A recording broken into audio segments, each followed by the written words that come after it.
Hey guys, Shina here. So I want to do a quick video to talk about the nutrition label on our food items, packaged food items, and how to read them and how to understand them. So I have a few items here that I just took from the kitchen that I wanted to go through. Let's say this all-natural peanut butter. So I purchased this because I wanted peanut butter because I love peanut butter, but I didn't want the Kraft peanut butter because it's full of sugars and a whole bunch of other stuff added. So the first thing that I look at when I saw that this was all natural, I saw, okay, 100% peanuts. Okay, this looks like it could be good. What are the ingredients?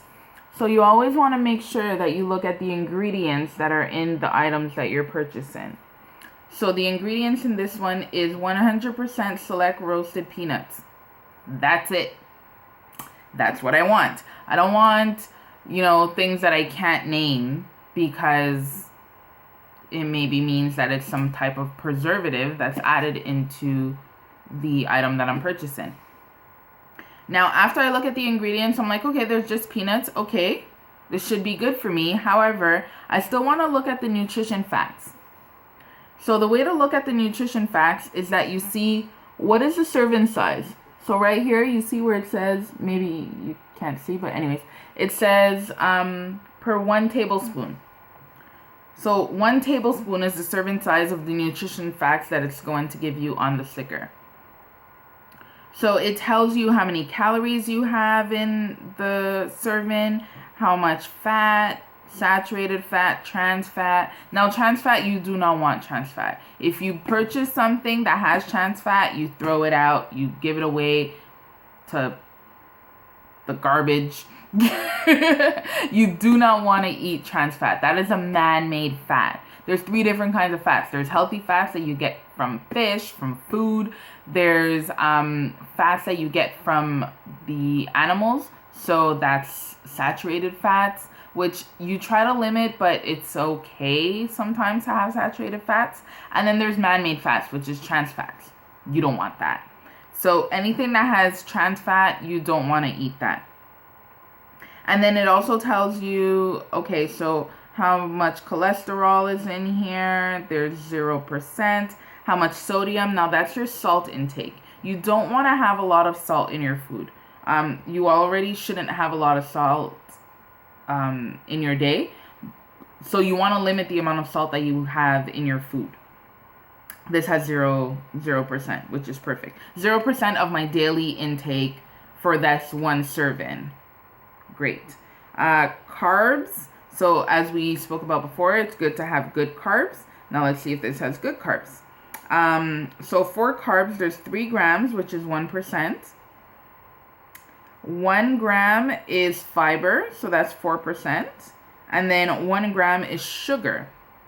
Now there's no percentage for sugar because it's not defined how much sugars you should have throughout the day. So that's why there isn't a percentage of daily intake. So this is actually pretty good. There's only 1 gram of sugar in 1 tablespoon. This is perfect. And protein, of course, since it's peanut butter, it's peanuts, so there will be protein. There's 4 grams of protein. There's no percentage for this one as well because we don't really know how much protein we should be having. And then after that, under the line, you have all of the vitamins. Now, it's super important. A lot of people don't look there, but it's super important to look at your vitamins and to make sure that you pretty much get close to 100% as possible. So you want to try to have low numbers for your fats, for your calories, saturated fats, cholesterol, sodium. For your carbs, you want your fiber to be a high number. You want your protein to be a decent number, and then you want your vitamins to be a high number. So this, in my book, is good for me. Let's say we take this pasta. So we look at it. It says 100% Canadian wheat, spaghettini, healthy harvest, whole grain. You remember we mentioned this, whole grain. I like that. So then we look and we see, okay, what are the ingredients? Oh, it says 1 ingredient, all natural whole grain wheat. I don't really believe that. It can't just be 1 ingredient. So then we look around the box. Oh, here are the ingredients right here. And it says whole grain durum wheat semolina may contain eggs. So it really just has whole grain. So this is a great pasta. So this one, the serving is about a quarter of a box, so 85 grams. And then it tells you 290 calories, 2 grams of fat, which is 3% of your daily intake. Saturated fat, 0.4 grams, 2%. No trans fat, so that's perfect. Cholesterol, 0. Sodium, 0. This is great. Carbs, the glucid, so that's 20%. Fiber is 8 grams, so 32%, so that's really good. And that's because this is whole grain. That's why the fiber is so high, which is perfect. Sugars, there's 4 grams, and protein, there's 12 grams. Now, as for the vitamin, you know, there's no vitamin A, no vitamin C. There's calcium 2% and iron 20%. So this, to me, is really good. It's whole grain. There's no preservatives. There's no additives in it. The calories and fats aren't super high, and there's a lot of fiber. Perfect. This is another example. Uncle Ben's brown rice. Once again, whole... Can't see upside down. Whole grain brown rice. So with this one, we look at the ingredients. What are the ingredients? Whole grain brown parboiled rice. So that's what the ingredients are. So it's perfect. There's nothing added in here. And I'm looking at the nutrition facts, and everything seems perfectly fine. You know, the fat content's low, the calories isn't bad, there's no trans fat, sodium's not bad, potassium's low, carbs are good, fibers are okay, could have been more. Yeah, overall this one's okay. Personally, I would like to see the fiber a little bit higher, but it's better than white rice. Let's look at this package now. Now these are these flatbreads that I got for this week. These are delicious, by the way. It says on it, you know, flatbreads, 5 grain, flax, high source of fiber. Looks good, right? So now we look and we see what the ingredients are. Now this is a long list of ingredients. So if we start looking at the ingredients, what are the first, like, let's say 3 or 5 ingredients that are on here? So there's water. There's white whole wheat flour, there's wheat gluten, oat fiber, grain blend, bulgur wheat bran, yellow cornmeal, oat flakes, rye chops, wheat flakes, flaxseed, so on and so forth. Now I'm like almost halfway through. So this is actually really good. There's no preservatives. It's all wheat and grain and flaxseed and everything that's good for you. And then if we go to the nutrition facts, so the servings here is for, the information here is for 1 serving, so 1 flatbread. Because sometimes you'll have items where, let's say like a can of soup, it's not for the entire can. It could be for half of the can. So you have to be careful when you're looking at the serving sizes of certain items. It might not be the entire can or the entire content of the container. So you have to be careful for that, because let's say with a soup, you would normally have, let's say, the full can. But if the serving is for half of the can, you need to double the information that's in the nutrition label to make sure that it's something that's still healthy for you to eat. So this one here has 110 calories, 2.5 grams of fat, so that's not bad. There's a little bit more sodium than I want. There's 15% of sodium in here, so I'm not happy about that. The fiber is actually really good. It's at 7 grams, so that's really good. No trans fat, so that's good.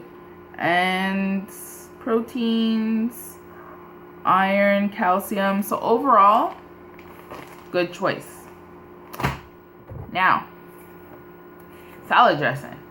This is a store brand salad dressing for anyone that's not in the Montreal area and you might not know this brand. It's a store brand salad dressing. On it says light, 85% less fat, and 80% less calories than no-name Italian dressing. So this is just an Italian dressing that should be better for you because it has 85% less fat and 80% less calories, right? Yeah, I was completely surprised when I just read this when I was prepping for this video. See, preparation is key. So I turned it around and I was looking at the ingredients.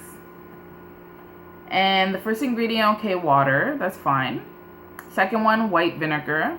That's normal. You need to get the acidity in the salad dressing. But then why is there sugar? Sugar is the third ingredient. The third. Now, I don't know if you know this. However, when you're looking at ingredients, the first one is the one that has the most content, and then it goes down as it goes throughout the list. So there's a lot more water than anything else in this. Then after that, there's a lot more white vinegar than anything else. And then there's more sugar than anything else. Now, I don't know about you, but if I'm having a salad and I'm trying to be healthy, I don't want to add a bunch of sugar on top of it. Because to me, that just kind of makes no sense. So I wasn't very pleased when I saw that sugar was the third ingredient in the salad dressing. But when you do look at it, it does say, okay, 1 tablespoon, 5 calories, so that's good. Fat, 1%, not bad. No trans fat, no saturated fat. Cholesterol's at 0. Sodium's at 7. It's a little high, but it's okay. Carbs is 1%. That's not too bad. Fiber's at 0. Sugar's at 1 gram. Now, keep in mind, this is for 1 tablespoon of salad dressing.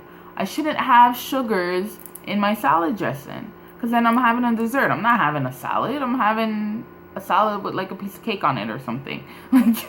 I totally just killed the salad. Now, this is fairly good versus another salad dressing that you might find out there because, as they said, it has 80% less calories than the regular salad dressing.